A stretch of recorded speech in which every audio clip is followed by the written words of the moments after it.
6 years ago, she vanished without a word. Today, he walks into an elite clinic with his pregnant fiancée and finds her standing behind the reception desk. But she's not alone. Beside her stands a little girl with his eyes, his silence, his presence. A daughter he never knew existed. A secret that shatters everything. Some doors close quietly. Others explode open when you least expect them.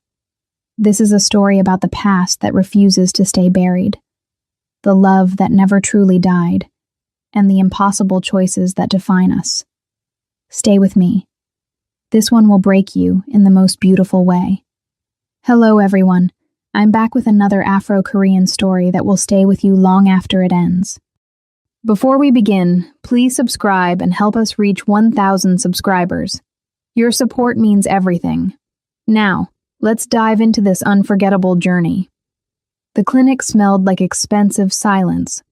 White marble floors, crystal chandeliers. The kind of place where even the air felt curated, designed to comfort the wealthy while they waited for news about their futures. Jae-won Kim had been here before, twice for consultations, once for a charity gala. He knew the layout. He knew the staff. He knew exactly how much it cost to ensure privacy in a place like this. But he didn't know the woman standing behind the reception desk. Or rather, he did. His fiancée, Celeste, walked beside him with one hand resting on her belly, her heels clicking against the marble with the confidence of someone who belonged in spaces like this. 4 months pregnant, glowing, perfect. Her family's media empire had made their engagement front-page news. His shipping conglomerate, and her broadcasting dynasty, a merger disguised as romance. He told himself it was enough. Mr. Kim. The receptionist's voice was smooth, professional. Dr. Hamilton is ready for you in Suite 7. Celeste smiled, radiant. Thank you. But Jae-won wasn't looking at the receptionist. He was looking past her, toward the administrative station near the back. At first, it was just a silhouette. A woman with her head bent over paperwork, dark curls falling forward to hide her face. Something about the curve of her shoulders, the way she held the pen, made his chest tighten. Then she looked up. Time fractured. Amara. Her name hit him like a physical blow. 6 years. 6 years since she'd walked out of his penthouse in the middle of the night, leaving nothing but a note that said, "I'm sorry. Please don't look for me." He'd looked anyway. For months. Private investigators, contacts in 3 countries, money he'd never cared about spending before. Nothing. She'd disappeared so completely it was like she'd never existed. And now she was here, in a clinic, filing papers. Their eyes met across the pristine reception area. Hers widened. Fear. Recognition. Something else he couldn't name. Jae-won? Celeste's voice pulled at his attention. Are you all right? He forced himself to look at his fiancée. To nod. To move. But as they walked toward the suite, he felt Amara's gaze burning into his back like a brand. The appointment passed in a blur. Celeste's laughter. The doctor's reassurances. The ultrasound images that should have filled him with joy but instead felt like static in his mind. All he could see was Amara. All he could think was, why is she here? Why now? When they finally left the suite, he told Celeste he needed to speak with the administrative office about billing. A lie. She didn't question it. Why would she? He was Jae-won Kim. He handled everything. He found Amara in a small office near the back, her hands trembling as she organized files. She didn't look up when he entered. You shouldn't be here. Her voice. God. Her voice. It was the same, warm, textured, carrying an accent that had always made English sound like music. Neither should you. His words came out harder than he intended. You disappeared. I had to. Had to. He stepped closer, his control fracturing. You left in the middle of the night. No explanation, no contact. I thought... He stopped himself. She finally looked at him. Up close, he could see the changes. Tired eyes, shadows beneath them. The weight of something heavy carried too long. You thought what? Her voice was quieter now. That you were dead. The confession hung between them like shattered glass. She closed her eyes. I'm sorry. That's all you have to say? What do you want me to say, Jaewon? Her composure cracked. That I wanted to leave? That it didn't destroy me? That I didn't... A small voice interrupted from the doorway. Mommy? Jaewon turned. The world stopped. A little girl stood in the doorway, maybe 5 years old, holding a stuffed rabbit. Dark curls like her mother's. Skin a beautiful deep brown. But her eyes were his. The exact shade of dark amber. The same shape. The same intensity that people said could cut through boardrooms and break through lies. She was looking at him with curiosity and something else. Recognition? Impossible. Nara, baby, go back to the waiting area. Amara's voice shook. Miss Jennifer is there. The girl, Nara, didn't move. She kept staring at Jaewon. You're tall, she said simply. Something in his chest cracked open. Amara moved quickly, gently guiding the child back toward the hallway. Go on, sweetheart. I'll be right there. When she was gone, the silence felt apocalyptic. Jaewon couldn't breathe, couldn't think. His mind was racing through calculations. 6 years since Amara left. The girl looked about 5. The timeline aligned perfectly. He looked at Amara, and he knew she could see the realization spreading across his face. She's mine. It wasn't a question. Amara's eyes filled with tears. Jaewon, she's mine, he repeated, his voice breaking on the word. That's why you left. You were pregnant. She didn't deny it. The world tilted. He had a daughter. A 5-year-old daughter he'd never known existed.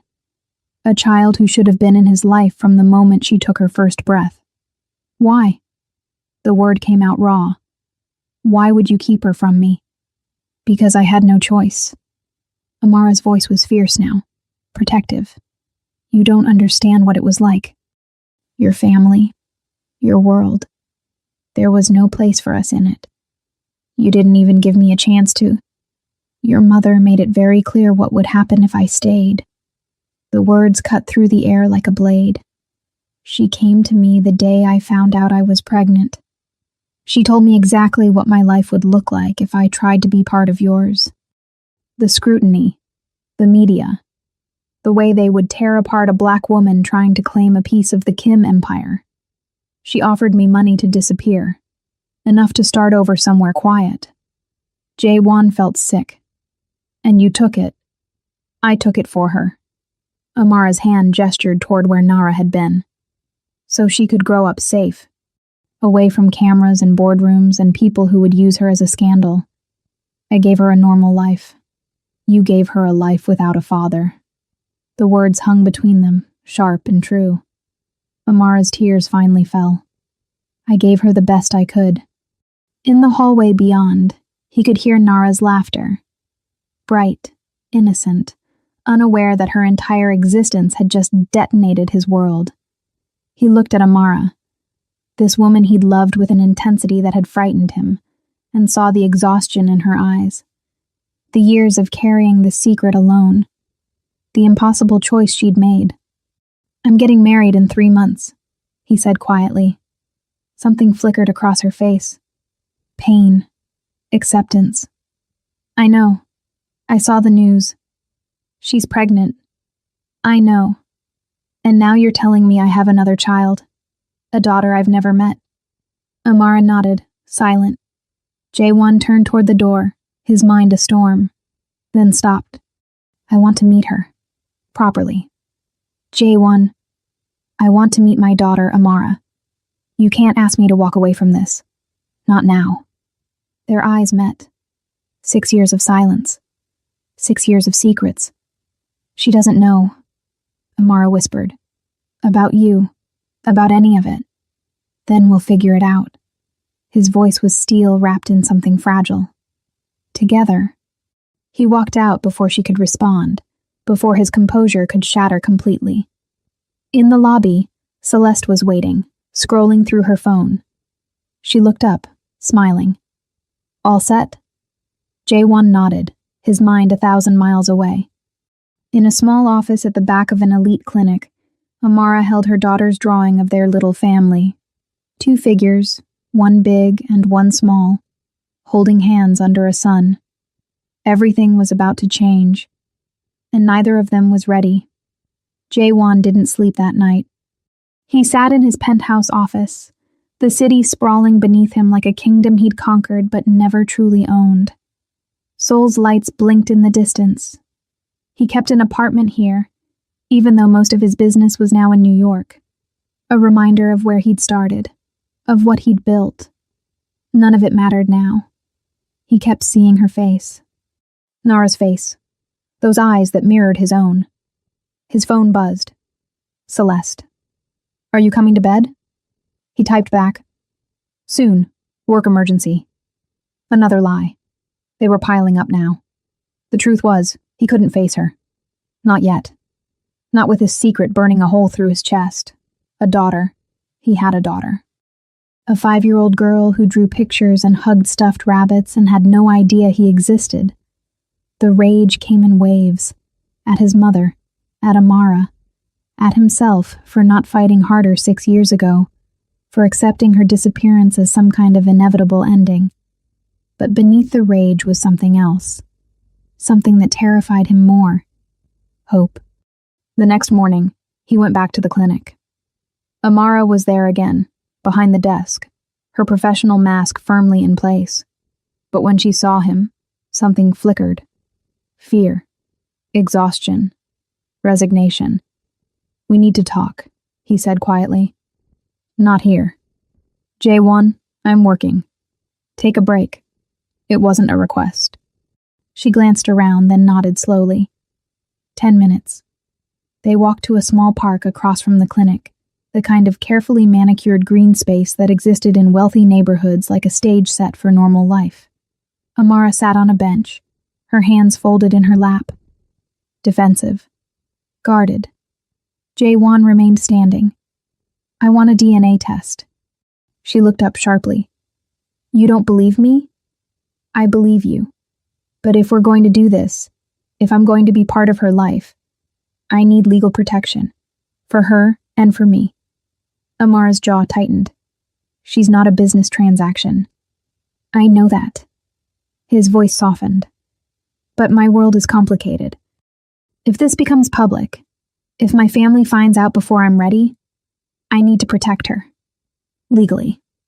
Officially." She was silent for a long moment, then nodded. "Fine. But on my terms. You don't tell anyone until we figure out what this looks like." Agreed. "And you meet her slowly. No dramatic revelations. No showing up with presents and promises. She's a child, J1. She doesn't understand your world. I understand. But did he? He'd built empires, negotiated billion-dollar deals, navigated corporate warfare with the precision of a chess master. But fatherhood? That was territory he'd never even considered until yesterday. Amara stood, preparing to leave. He caught her arm gently. "Why didn't you use the money?" The question had been burning in his mind. "My mother paid you. Enough to live comfortably. But you're working reception at a clinic." Her expression hardened. "I sent it back. Every cent. I didn't want her money. I wanted to give Nara a life built on something real, not blood money from a woman who saw us as a problem to be solved." The revelation hit him like a punch. She'd raised their daughter alone, working, struggling, refusing the easy path because her pride, her dignity, mattered more than comfort. "Amara, I have to get back to work." She pulled away, but not before he saw the tears threatening to surface. "The test. We can do it this weekend. I'll text you." She walked away, shoulders straight, carrying the weight of 6 years alone. J1 stood in the park, surrounded by nannies and children playing, and felt like a stranger in his own life. The DNA test was conducted in private. No clinic, no records. A discreet lab that catered to people who needed results without questions. Nara thought it was a game. "Why are they taking my spit, Mommy?" Amara smiled, smooth and calm. "Just a checkup, baby, to make sure you're healthy." The lie came easily. Jaewon watched, fascinated and disturbed by how natural she was at this. At protecting their daughter from truths too heavy for small shoulders. When the technician took his sample, Nara watched with curious eyes. "Are you sick too?" she asked him. It was the first time she'd spoken directly to him. Her voice was small, musical. "Just a checkup," he echoed, kneeling to her level. "Like yours." She studied him with an intensity that felt familiar, like looking in a mirror that showed him who he'd been before the world hardened him.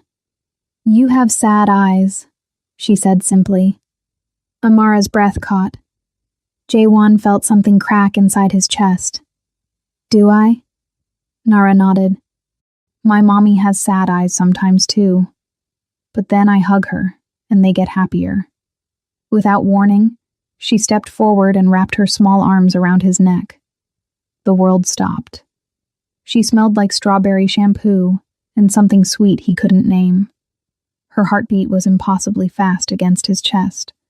Fragile. Trusting. His daughter. His arms moved automatically, carefully, holding her like she might shatter. Over her shoulder, he met Amara's gaze. She was crying silently, her hand pressed to her mouth. This was real. This tiny human. This impossible gift he'd never known he'd lost. When Nara pulled back, she smiled at him. "There. Better?" He couldn't speak. Could only nod. "Come on, baby." Amara's voice was thick. "Let's go get ice cream." "Can he come?" Nara looked between them, hopeful. The question hung in the air like a prayer. Amara looked at Jaewon, and in her eyes he saw the war, the fear, the possibility. "Not today," she said gently, "but maybe soon." Nara accepted this with the easy resilience of children. "Okay. Bye, mister." "Goodbye, Nara." She waved as Amara led her away, chattering about chocolate versus vanilla. Jaewon stood in the parking lot of an anonymous medical building and felt his carefully constructed life crumbling around him. The results would take 3 days, but he already knew the truth. That night, Celeste hosted a dinner party. Investors, media executives. The kind of event that required his presence and his performance as the perfect fiancé. He played his role, smiled at the right moments, made the appropriate conversation. Let Celeste rest her hand on his arm with the easy ownership of someone who believed they knew him. But his mind was elsewhere. Nara's hug, Amara's tears, the weight of a secret growing heavier by the hour. "You're distracted tonight," Celeste murmured during dessert. "Something wrong?" "Just business." Another lie. They were becoming easier. She squeezed his hand. "You work too hard. When the baby comes, you'll have to slow down. Be present." The irony was suffocating. He had a child already, one he'd never been present for, one who didn't even know his name. After the guests left, Celeste led him to the bedroom with purpose. But when she kissed him, all he could think about was Amara, the way she'd looked at him in that park, the years of pain etched into her face. "I'm sorry," he said, pulling back. "I'm not feeling well." Concern flickered across Celeste's face. "Should I call the doctor?" "No, just tired." She accepted this. She always accepted his explanations. Their relationship was built on convenience and strategy, not the messy vulnerability of actually knowing each other. Alone in his study, Jaewon pulled up his private investigation files from 6 years ago. the ones he'd eventually abandoned when every lead went cold. He read through them with new understanding. The timing. The sudden disappearance. The way every trace of Amara had been scrubbed from official records. His mother's work. Thorough. Efficient. Cruel. He picked up his phone and called her. She answered on the second ring. J1, it's late. You paid her to leave. His voice was ice. 6 years ago, you paid Amara to disappear.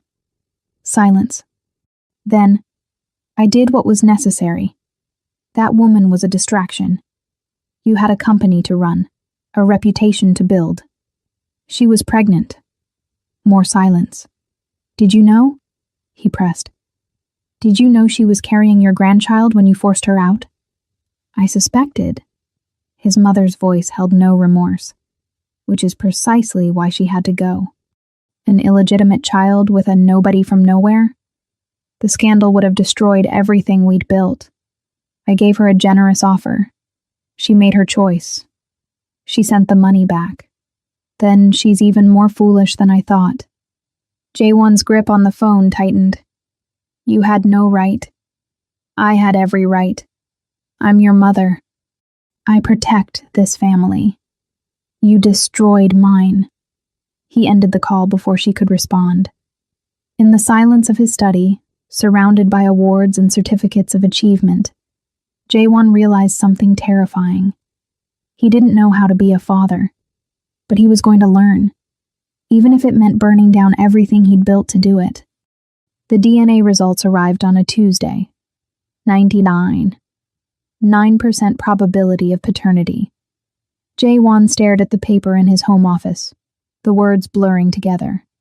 He'd known. Of course he'd known. But seeing it officially, scientifically confirmed, it made everything undeniably real. He had a daughter, Nara Kim, though she didn't carry his name. Not yet. Maybe not ever. His phone buzzed. Amara. Did you get them? Yes. We need to talk about what happens now. He typed back. Tonight? Your place? A long pause.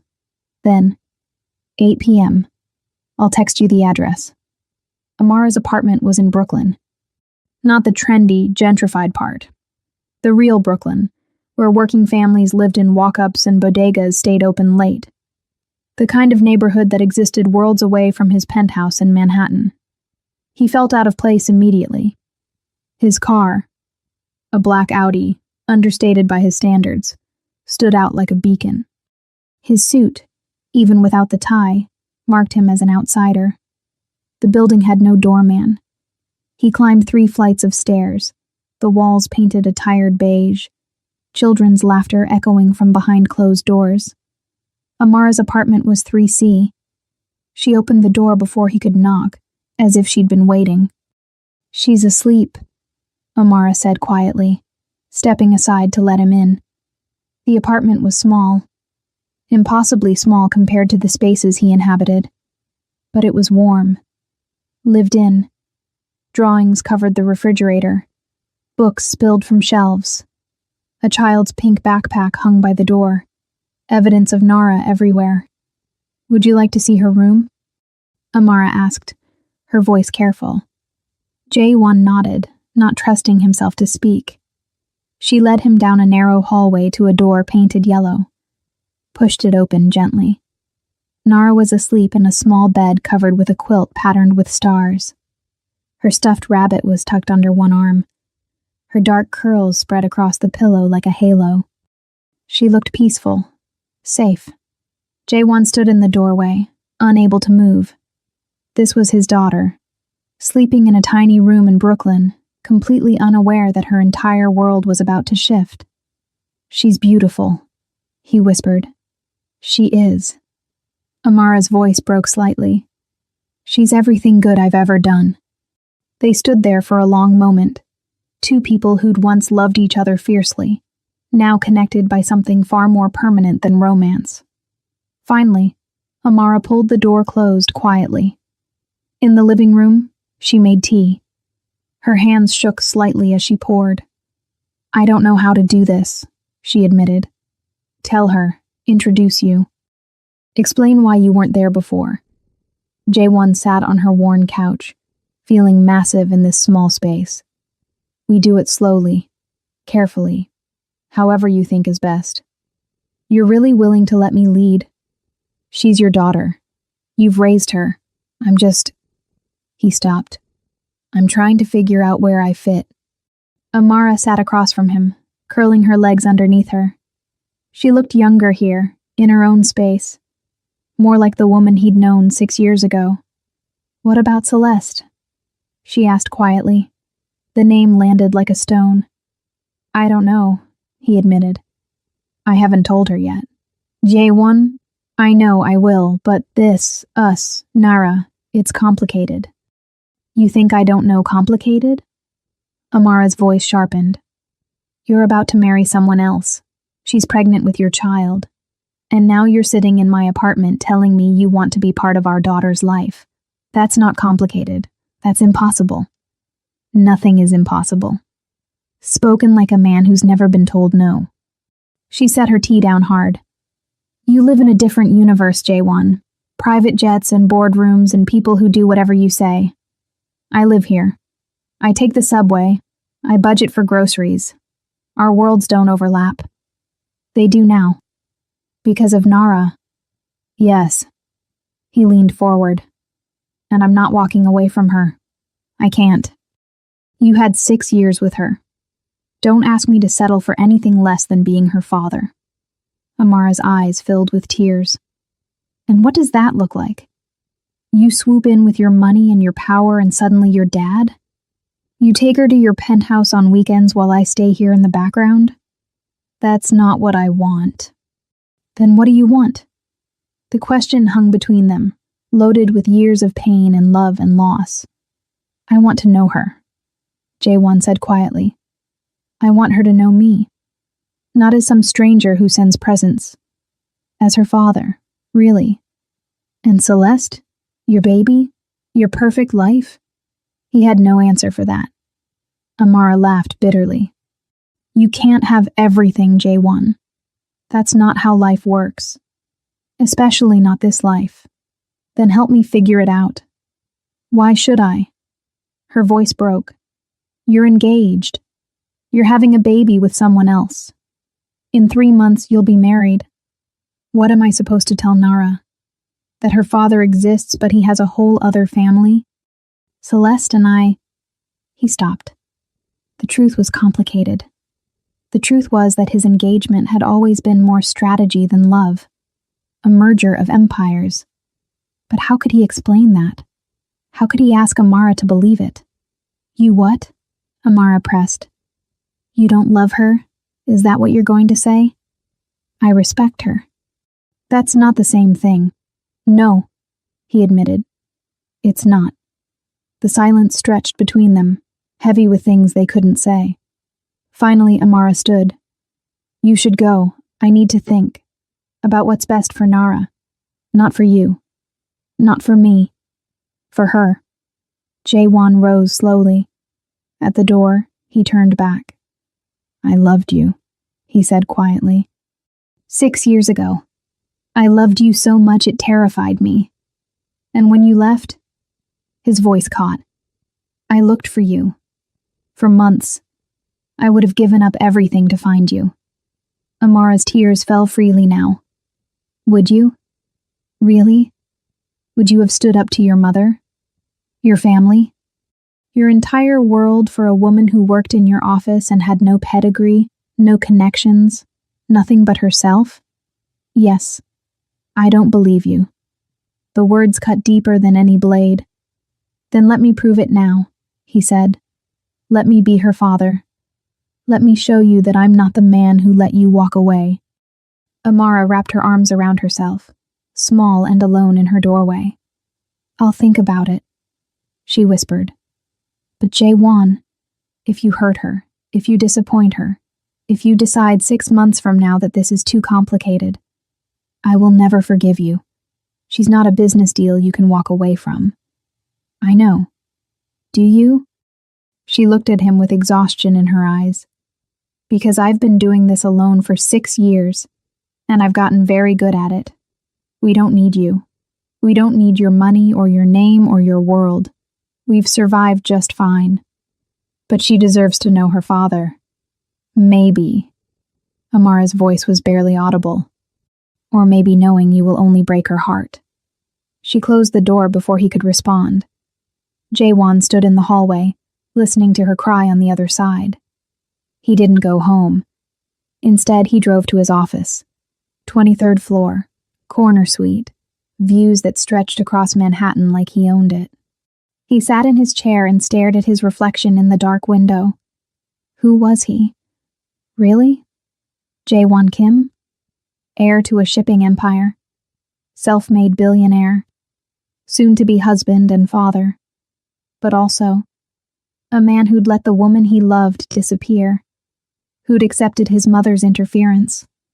Who'd built a fortress of success to hide the fact that he'd never actually fought for anything that mattered. His phone buzzed. Celeste. Where are you? I'm worried. He stared at the message for a long time. Then he typed, We need to talk. Tomorrow. It was time to tell the truth, even if it destroyed everything. The next morning, he met Celeste at her favorite restaurant, overlooking Central Park, mimosas and perfectly plated eggs. She looked radiant, her hand resting on her small bump, her smile bright. You sounded serious on the phone, she said lightly. Should I be worried? Jaewon set down his coffee. I need to tell you something. Her smile faltered. Okay. I have a daughter.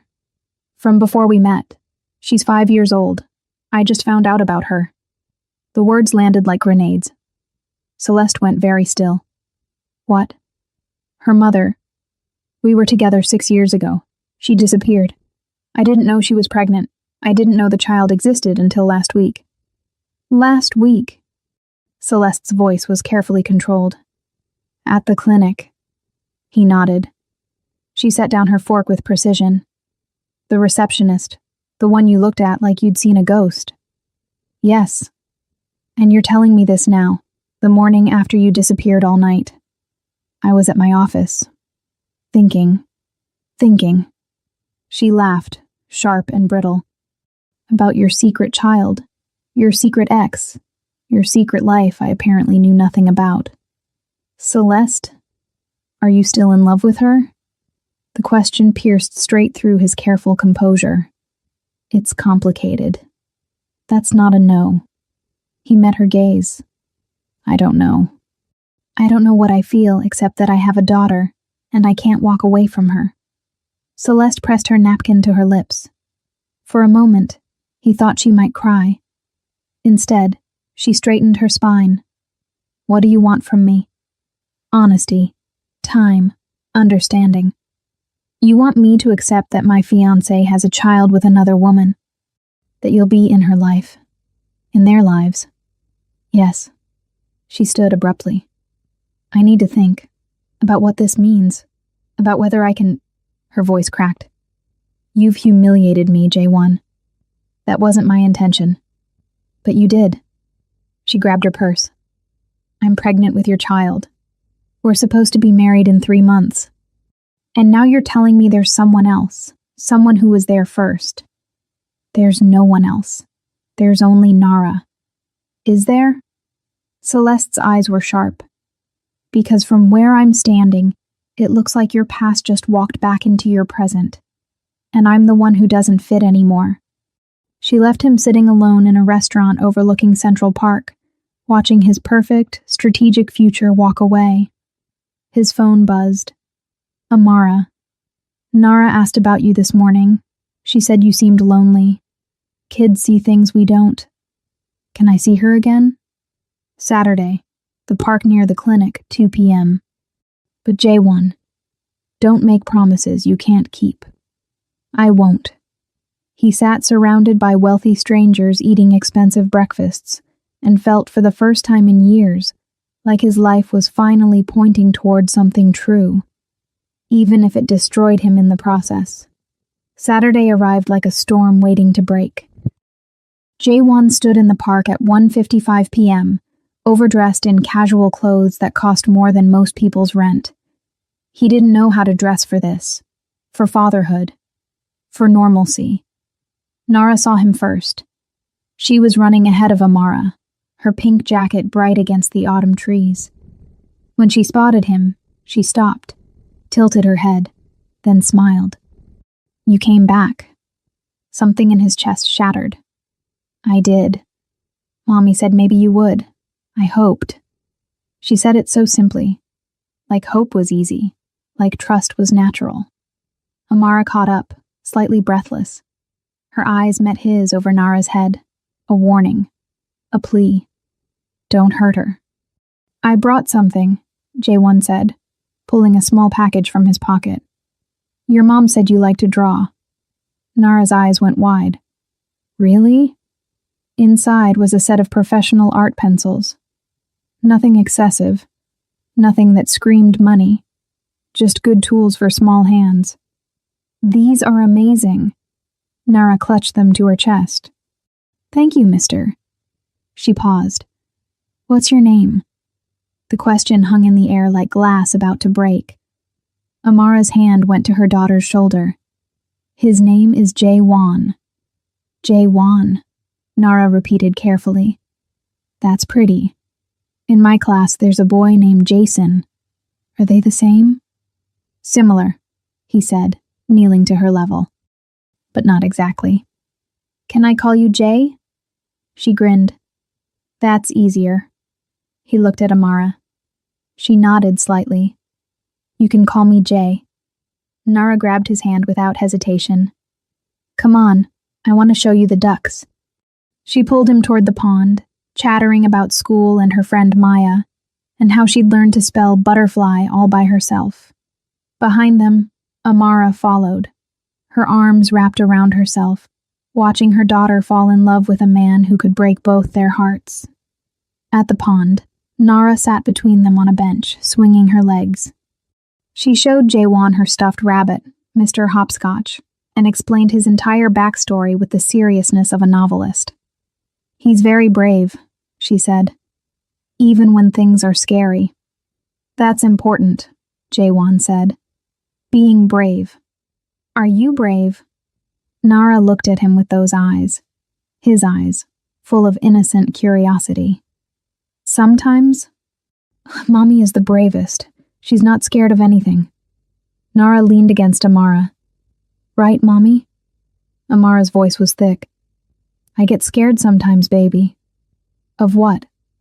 "Of losing you." Nara hugged her mother fiercely. "You won't lose me. I'm right here." Jaewon watched them, this unit of two that had existed without him, and felt the weight of everything he'd missed. First words, first steps. Every bedtime story and scraped knee and nightmare soothed. "Jay?" Nara turned to him suddenly. "Do you have kids?" The question stopped time. Amara went rigid beside her. Jaewon chose his words carefully. "I'm going to. Soon." "Really? How old?" "A baby. Not born yet."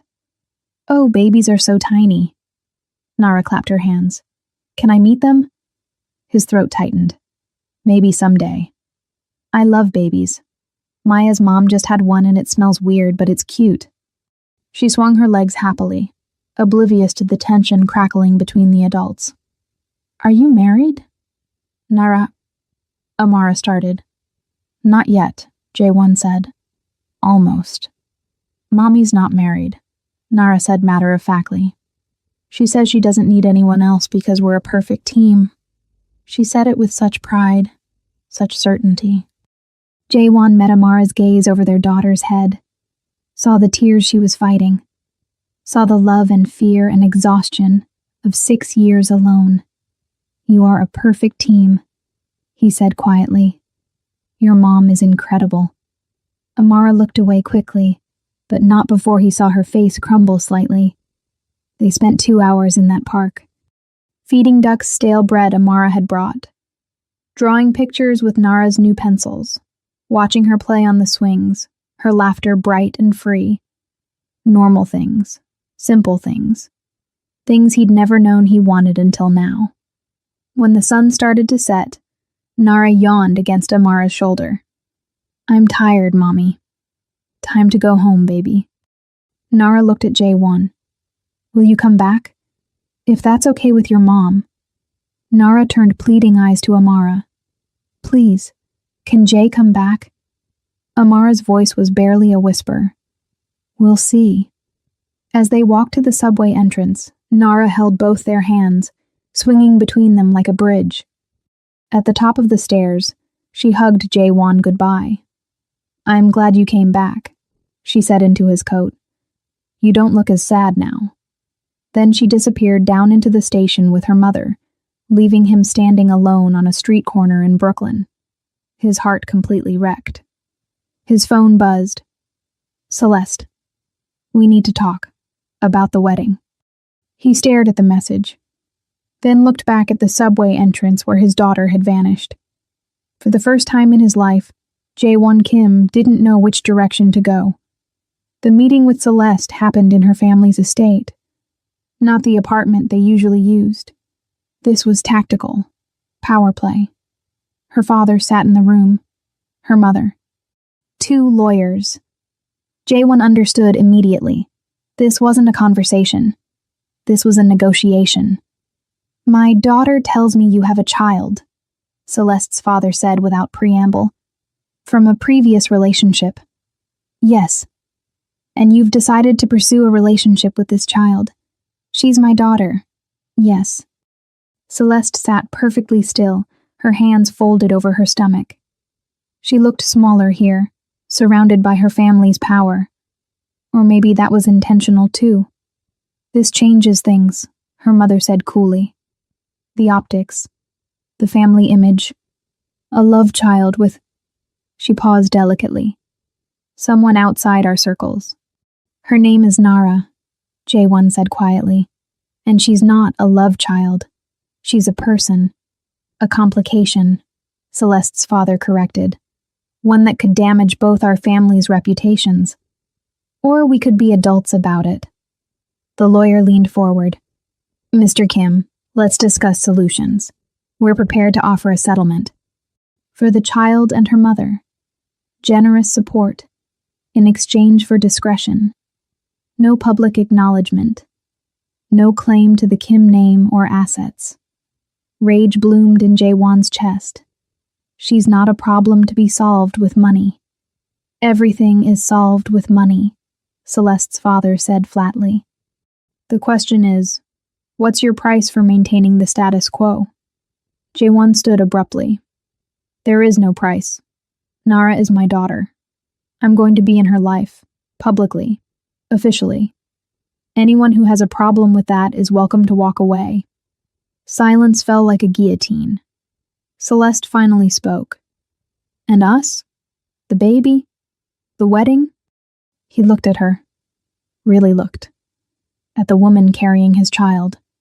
The woman he'd agreed to marry for all the wrong reasons. "I respect you, Celeste. I do. But I can't." He stopped.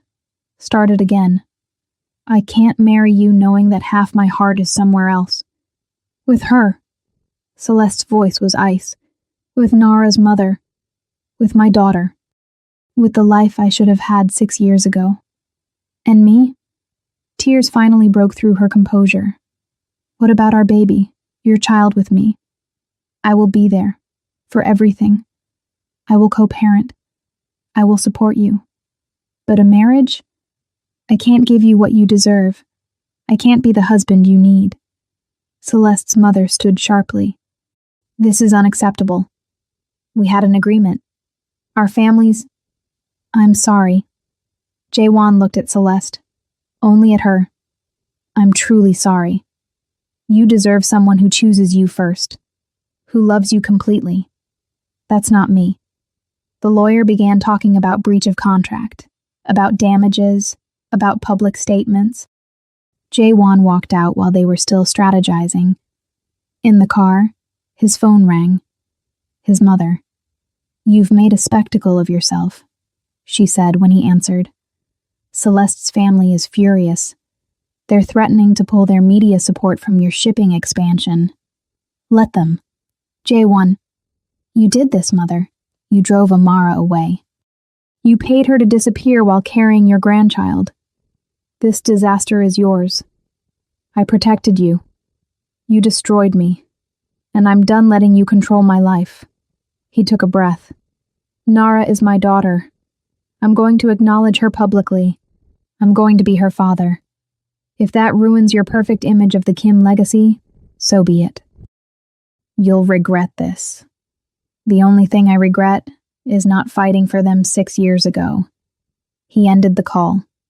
For a moment, he sat in the silence of his car, feeling the weight of what he'd just done. Broken his engagement, defied his family, walked away from a strategic alliance that would have secured his business empire for decades. For what? A chance to be a father to a 5-year-old who barely knew him? A possibility of something real with a woman who didn't trust him? Yes.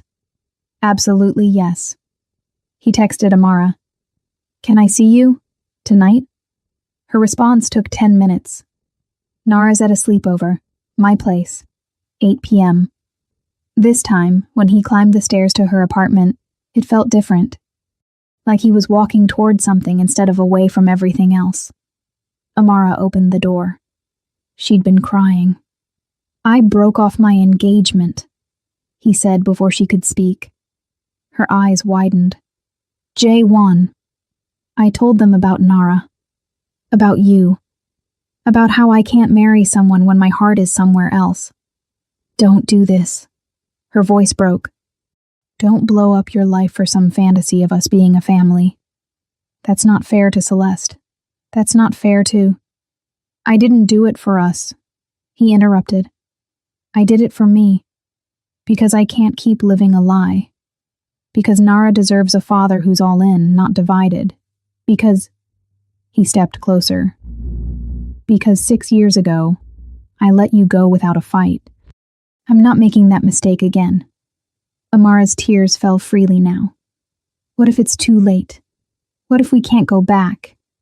We don't go back. We go forward. Carefully. Honestly. Together. I'm scared. So am I. He reached for her hand. She let him take it. But I'd rather be scared with you than safe without you. In the quiet of her small apartment, with their daughter safe elsewhere, Amara let herself lean into him. For the first time in 6 years, she wasn't alone, and neither was he. The news broke 3 days later. Kim Air-N's engagement, secret love child revealed. The media descended like locusts, photographers outside Amara's building, reporters calling her clinic, headlines dissecting every angle of the scandal. J1's team worked overtime on damage control, but he refused to hide Nara, refused to pretend she was anything less than his daughter. The press conference was his idea. He sat at a table in front of 50 cameras, alone. No lawyers, no prepared script. Just him and the truth. 6 years ago, I met someone, he began. We fell in love. She got pregnant. Circumstances I won't detail publicly led to her leaving before I knew about the pregnancy. I recently discovered I have a 5-year-old daughter. Her name is Nara. She is the most important thing in my life. Flashes exploded. Questions erupted. He raised a hand for silence. I ended my engagement to Celeste Park because it wasn't fair to marry someone while my heart was committed to being the father my daughter deserves. I will support Celeste and our child together in every way possible. But I couldn't build a marriage on a foundation of obligation. What about the mother? Someone shouted. Amara Okafor? Are you together?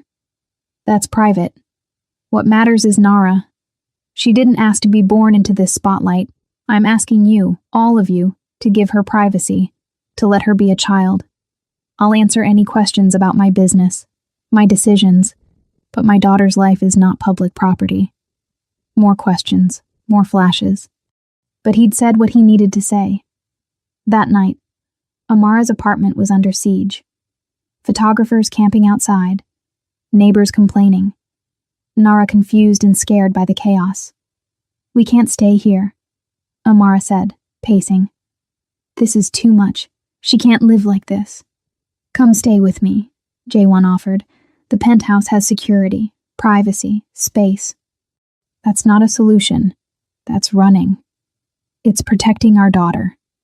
Amara looked at Nara, curled up on the couch with Mr. Hopscotch, trying to be brave but clearly overwhelmed. "Okay," she whispered, "but just until this dies down." The penthouse felt like a museum to Nara. Everything too big, too expensive, too fragile. "You live here?" she asked, eyes wide. "By yourself?" "Usually." "That's lonely. Out of the mouths of children." That first night, Nara insisted on sleeping in Amara's room. Too nervous, too overwhelmed by the strangeness. J1 set them up in the guest suite, which was larger than Amara's entire apartment. "This is temporary," Amara reminded him. "We're not moving in." "I know." But they both knew it was a lie. Not the words, the possibility, the hope underneath them. Days turned into weeks. The media frenzy didn't die down, it evolved. Think pieces about mixed-race families, debates about privilege and responsibility.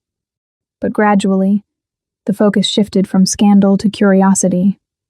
Nara adjusted faster than anyone expected. She claimed a corner of J1's office as her art studio, started leaving drawings on his desk, would climb into his lap during video calls, waving at confused executives. Slowly, impossibly, they became something like a family. One night, after Nara was asleep, J1 found Amara on the balcony, staring at the city. "I keep waiting for the other shoe to drop," she admitted.